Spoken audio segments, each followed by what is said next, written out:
Arch Manning had the first mic drop moment of his Texas career yesterday, and it was awesome. We'll let you hear from QB1 coming up next on Locked On Longhorns. Intro.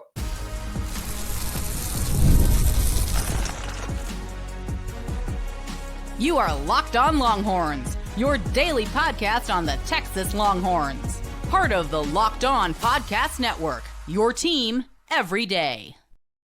Welcome in. You are locked on to the Texas Longhorns. I'm your host, BK Brad Kellner, Texas grad, Austin local, and longtime sports radio host here in the Lone Star State. Thank you for making Locked On Longhorns a part of your day every single day. We're free and available wherever you get your podcasts and on YouTube. Please like, subscribe, turn on notifications, and remember to leave a comment. That's one of the fastest ways to help us grow right here on Locked On, your team every day. We've got a few keys for the Longhorns to start fast in Columbus, and also a pretty uninspiring injury update on wide receiver Emmett Mosley V. But first, let's let you hear from QB1.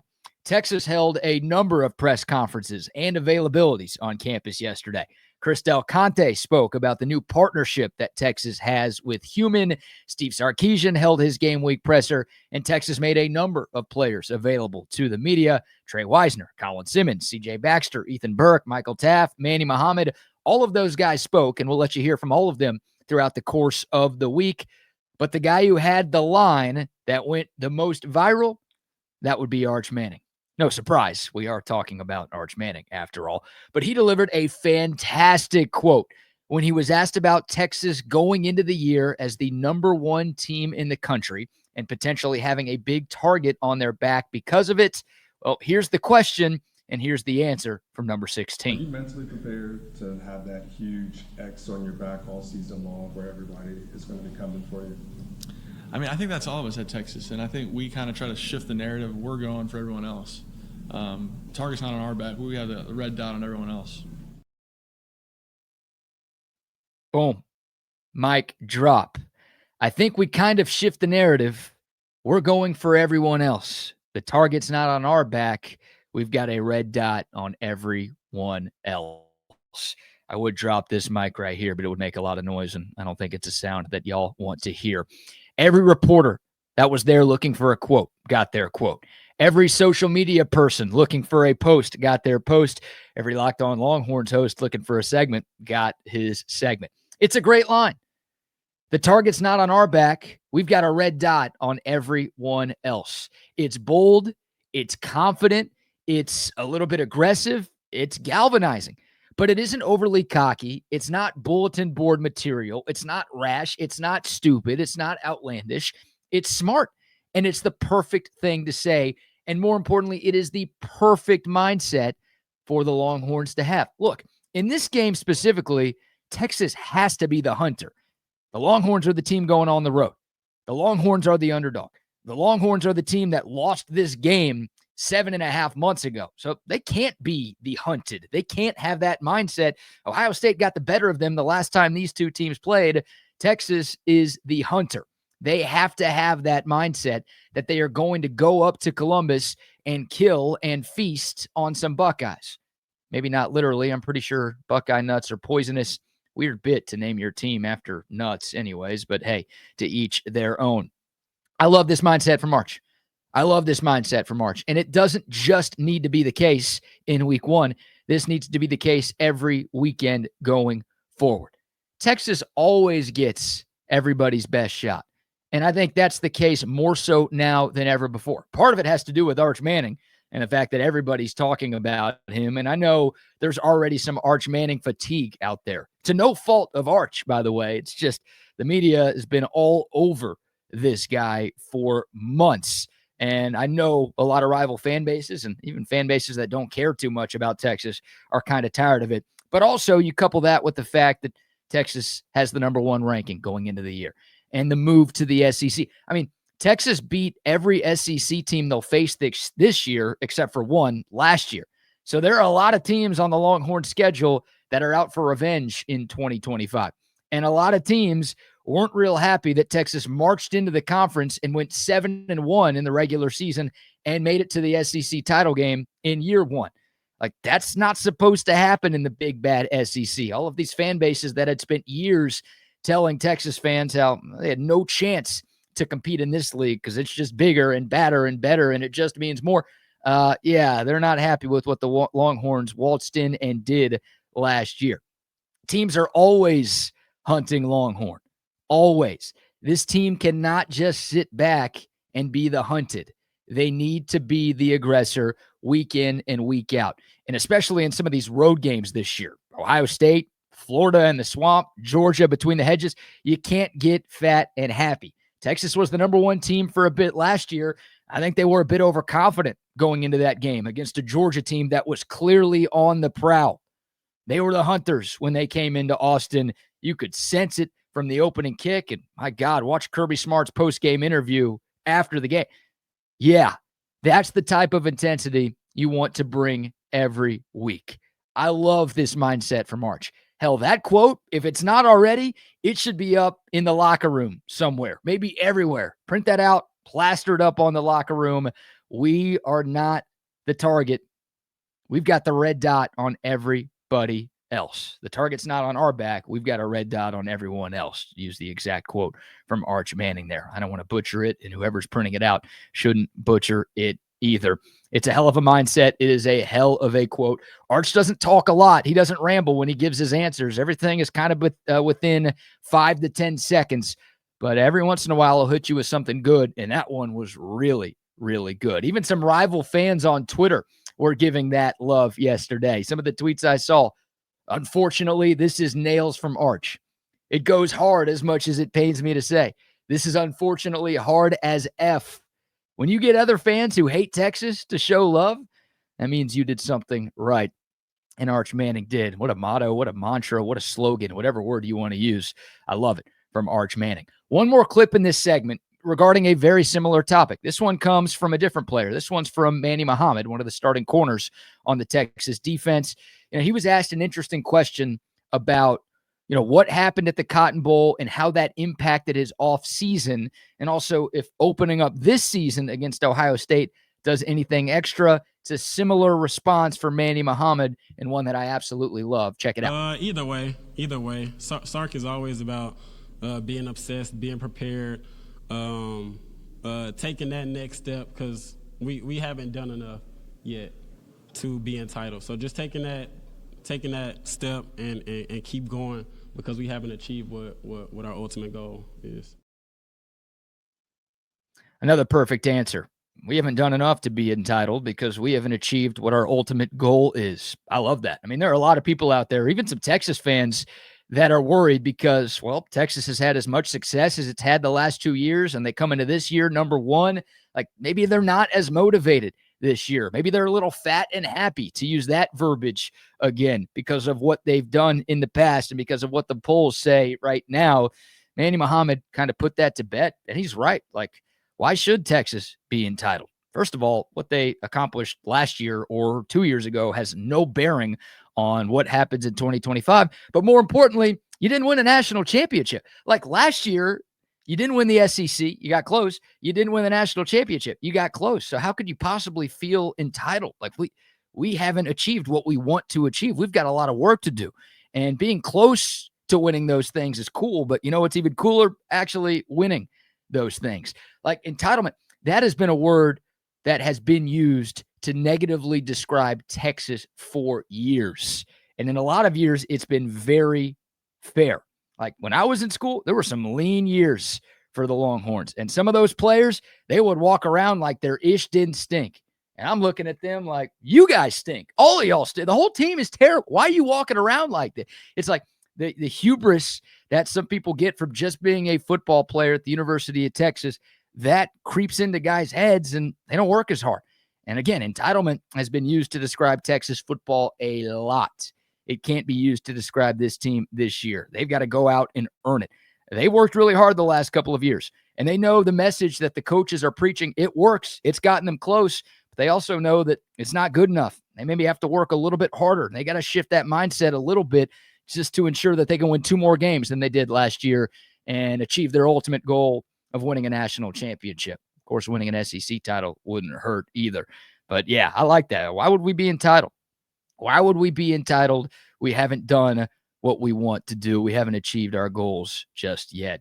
Love that answer from Manny Muhammad. Loved the answer from Arch Manning. Confident but smart, aggressive but not ridiculous.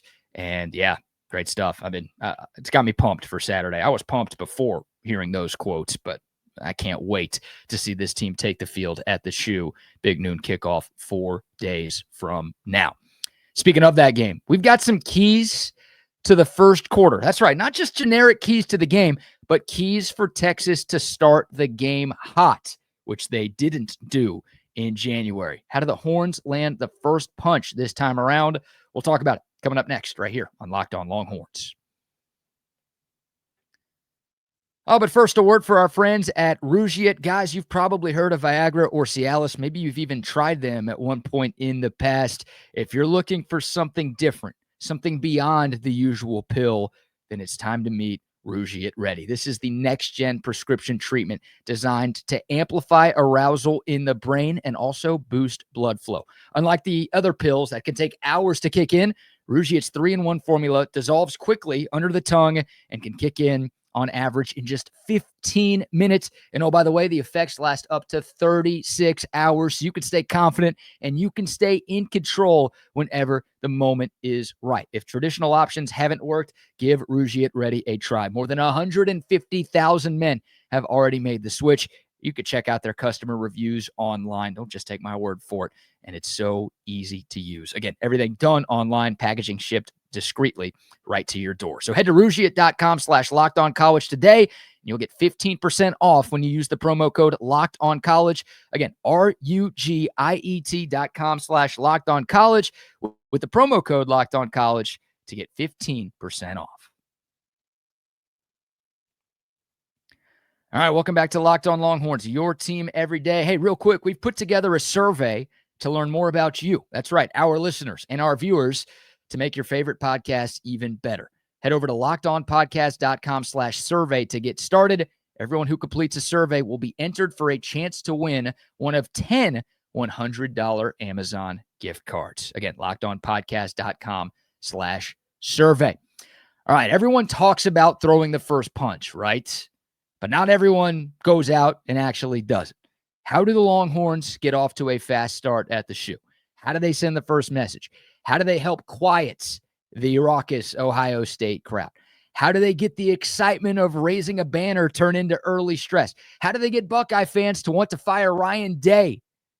Have you seen that fan base? The Longhorns could go up 3-0 and Ohio State might want a new coach. My goodness. But in all seriousness, what does Texas need to do to win the opening quarter or so in this top 3 tilt? Let's start with the Texas defense. 2 things. Get pressure on Julian Sand, contain Jeremiah Smith. Of course, you could say that those are things that'll work in all 4 quarters, and you'd love to see him in all 4 quarters, but hugely important right off the bat. If Texas wins the coin toss, let's start right there. I want them to defer. Like some games, I want Texas to take the ball, and traditional thought is that the best way to make a statement is you get the ball first, your offense marches down the field for 75 yards and scores a touchdown.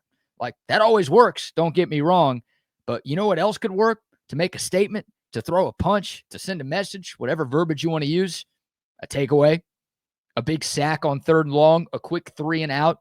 Those things work too. The defense is the strength of this team. And Ohio State has no idea what they have at quarterback. Make that dude who's taking the field for the first time, make him, number 1, take the field first. Number 2, make his life miserable. Bring pressure. Bring it in waves. That's the beauty of this defense. Obviously, Colin Simmons and Ethan Burke are your 2 starting edges, but we know how good of a blitzer Anthony Hill is. 2nd on the team in sacks last year. Trey Moore going from edge to linebacker. He's a very good pass rusher. Bring him. Brad Spence, Colton Vasek off the bench. I mean, guys from the 3rd level of the defense. Make them struggle. They've got some new faces on the offensive line. One of their new faces, one guy who's not a new face is their center. He really struggled against Texas in that game in January. So you've got a first-year quarterback and a relatively new-look offensive line. Those guys are trying to figure out who's coming and who's coming on each play. Confuse, disguise, pressure. Don't just sit back and see what Julian Sand has. Don't let him be like, oh, we'll see what you got. And then if you look really good, then we're going to apply pressure. No, apply pressure right off the bat. Send the first message. That's number one for the defense. Number two, contain Jeremiah Smith. Easier said than done.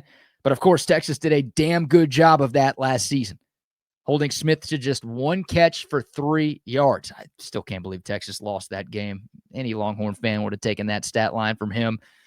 Unfortunately, it didn't turn into a win. But you'd love to do something like that this time around as well. Ohio State doesn't have Emeka Egbuka. They don't have Travion Henderson. They don't have Quinshon Judkins. Yes, they have some really good players who are taking over for those three guys. Don't get me wrong. But right now, I don't think anybody they have replacing those three is on the level of the guys that they just lost. One of the benefits of playing this game in week one. Jeremiah Smith is the one game record that they have. This guy can damn near single-handedly beat you. Do not let him get hot early. Do not let him get confidence. Do not give his quarterback confidence that it's going to be one of those days. Take Jeremiah Smith out of the game early. You love to take him out often. That's a huge key for Texas. Don't let him get rolling in quarter number one. So those are the defensive keys. Get pressure on Julian Sayin and try to limit what Jeremiah Smith has going for him. Carnell Tate, Brandon Ennis, those guys are good. Texas sees other receivers like that every year. They see receivers like that in practice. They don't see Jeremiah Smith in practice, unfortunately.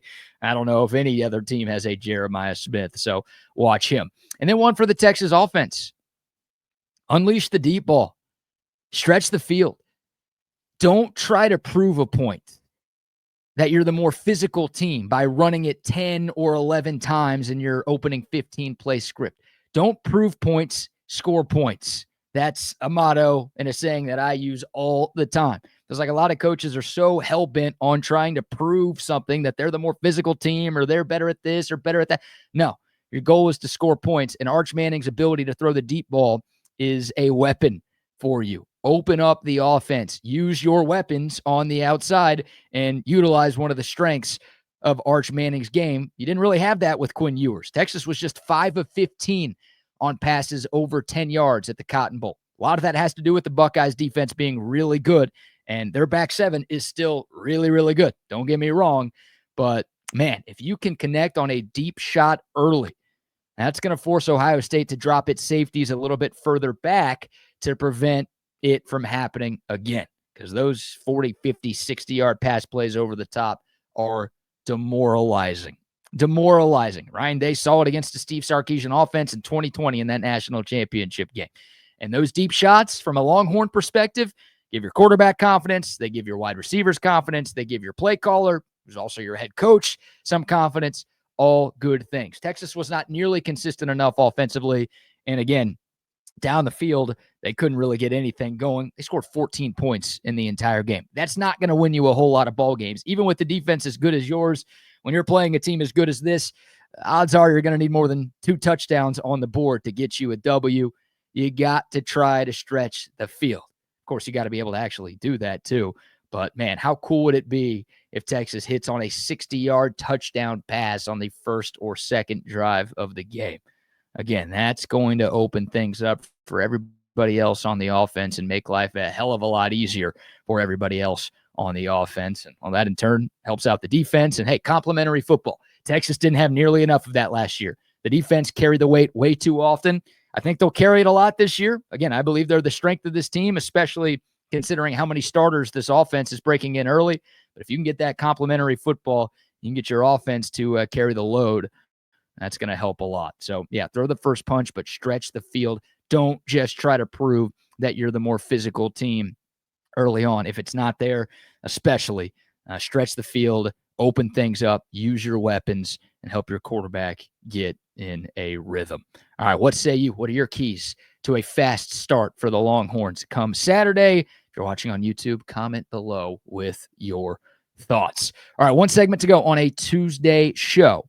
Yesterday, Coach Sark provided an update on wide receiver Emmett Mosley V. Speaking of the Longhorn passing game, unfortunately, it didn't sound very promising. We will let you hear from the head coach and try to figure out what it means for the Texas offense this weekend. Coming up next, right here on Locked On Longhorns. Oh, but first, a word for our friends friends at FanDuel. And guess what, guys and gals? We've been talking about this for a while. Today is August 26th, which means today is FanDuel Futures Day. It's a brand new holiday for football fans who live for bold predictions and preseason hunches for just 24 hours. Going on right now, FanDuel is giving you loads of deals on NFL season predictions. So if you're calling your shot for MVP, Rookie of the Year, you're predicting the Super Bowl winner, if you've got a long shot to win a division, you can do it all right now on the FanDuel app. Individual bets, you can make some parlays as well. This is your moment for your preseason futures predictions. So visit the FanDuel app today and start planning your futures bets right now, because Futures Day is one day, today, one day only over at FanDuel. It's FanDuel. Play your game. All right, final segment of a Tuesday edition. This is Locked On Longhorns, your team every day. We are 4 days away from Texas, Ohio State. And a reminder, because this is not a conference game, these teams don't have to submit an injury report. So when we get to SEC play every week, you'll have injury reports from Texas and every team Texas plays. But this week, you don't have to. So outside of Sark's two press conferences this week, the one he held yesterday and the one he'll have on Thursday, we're not going to get a whole lot of injury info about the Longhorns. You know, we've already talked about some rumors regarding Emmett Mosley V, the Stanford transfer wide receiver. He's been reportedly dealing with a lower leg injury that's kept him pretty limited in practice over the past couple of weeks. Those were all rumors, and we had no reason to doubt those rumors. They were from sources that I trust a lot. But now we got some proof from the head coach yesterday. Here's Steve Sarkisian providing the latest on Emmett Mosley V, and also talking about what he means to this Texas offense. Which is, you know, I think we all would want him to be able to have been going the whole time with us right now. He's a very good football player, a guy who had an immense amount of production in only 9 games at Stanford a year ago. And I think for him, the growth is going to be as the season continues to go. Like, I always think back to Matt Golden last year, where going into the season, I don't think I maybe even fielded a question about him before the first couple games. But by the end of the year, he was the topic of discussion. And so his evolution as the season goes on, I think, is going to be really important as he gets more and more comfortable with us. The good news, a Matthew Golden comparison. I think we'd all sign up for Emmett Mosley V to be this year's Matthew Golden, wouldn't we? But the bad news, a couple of quotes early on from Steve Sarkisian. He said, I think we would all want him to have been able to be going through the whole... Okay, hold on. I think we all would want him to be able to have been going through the whole time with us, end quote. That's what Sarkisian said as I fumble my way through that.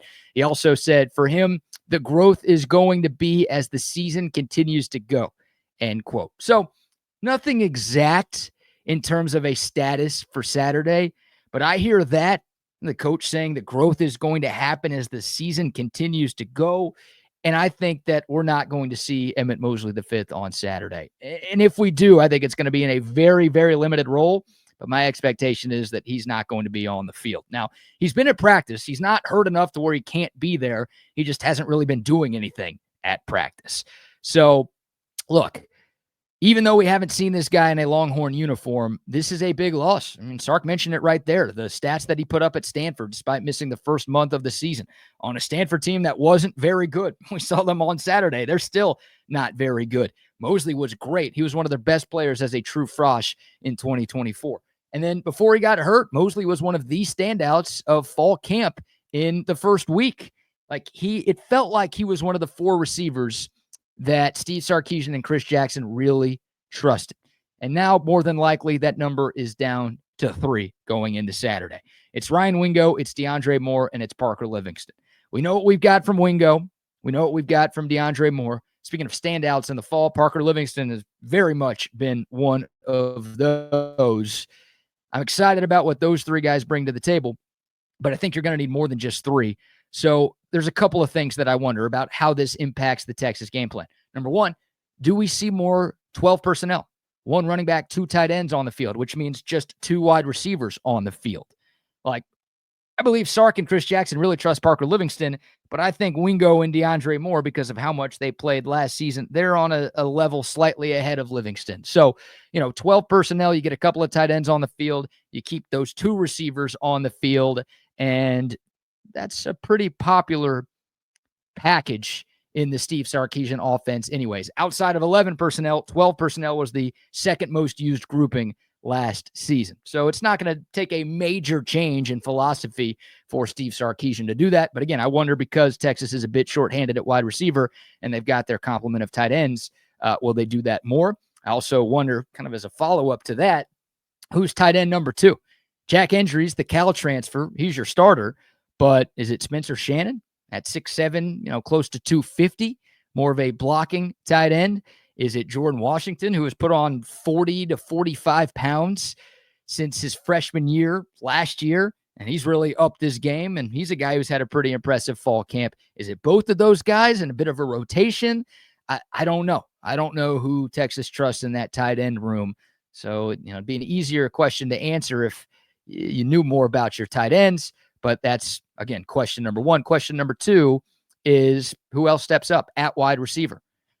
Aaron Butler, redshirt freshman, same age as Parker Livingston, same class. Is he ready for the big time? Then you look at the 4 freshmen that Texas brought in. All 4 of those guys ranked in the top 100, 105 players in the class of 2025. Got a couple of 5-stars in there. Are those dudes ready? We've heard great things about Day-Day McCutcheon since the spring. Khalik Lockett has really elevated his game over the summer and into the fall. And he's a guy with a similar body type as Emmett Mosley V. So could he get more run on Saturday? Don't forget about Jamie French. Don't forget about Michael Terry III. Like, who steps up? And I think at least 1 or 2 of those freshmen are going to see some time this weekend. How much time do they see? And look, it's tough to get an invite into that circle of trust, and it's probably pretty easy to lose it. I think about last year, and I don't know if this is a fair comparison because there were other things going on with this player, but Jonte Cook. Remember Jonte Cook had that huge drop against Mississippi State, a game that Arch Manning started, threw a beautiful deep ball over the middle of the field. It should have been like a 60-yard touchdown. It couldn't have been thrown any better. Arch Manning could have handed it to Jonte Cook, and the ball would have been in the exact same spot. Jonte dropped it and felt like we never really saw him play again. Obviously, he ended up leaving the program. Again, it's tough to earn that invite into that circle. I think it's probably not tough to lose it. So we'll see. If those guys get a chance, they got to make the most of it. Texas is going to need all hands on deck to win this game on Saturday. So it's a whole new crop of receivers this year. Now you're a little bit shorthanded, at least it seems like you will be. And you're going up against a really, really good back 7. Caleb Downs, one of the best in the country at safety. Davison Igbinosin at corner is really good. Jermaine Matthews at corner is really good. These guys are studs. And not a lot of questions about the Buckeyes secondary or their linebacking core, if we're being completely honest. So new crop of receivers, some young guys getting their licks for the first time. They've got a tall task against some of the dudes that they're going up against. The good news is they've been going up against some really, really good dudes in practice over these last few weeks. But Texas has to win some on the outside. So if Mosley can't suit up, what does the Texas offense look like? What does the passing game look like? Obviously a key to determine the outcome 4 days from now. Yeah, that's right. 4 days from now.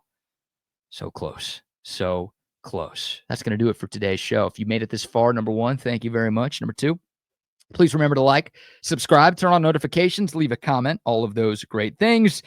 We really do appreciate y'all making Locked On Longhorns a part of your day. For your next listen, check out Locked On Bets with my man Lee Sterling and Kevin Rogers. They are your one-stop shop for all of your sports betting needs, expert analysis, game picks, the lock of the day. You name it, they've got it. Find Locked On Bets on YouTube or wherever you listen to your podcast. More sound from the coach, more sound from the players, and plenty more conversation leading up to Texas and Ohio State coming your way tomorrow and the rest of the week. But that will do it for today. Until next time, horns up, mic's off. We'll see y'all soon. This is Locked On Longhorns.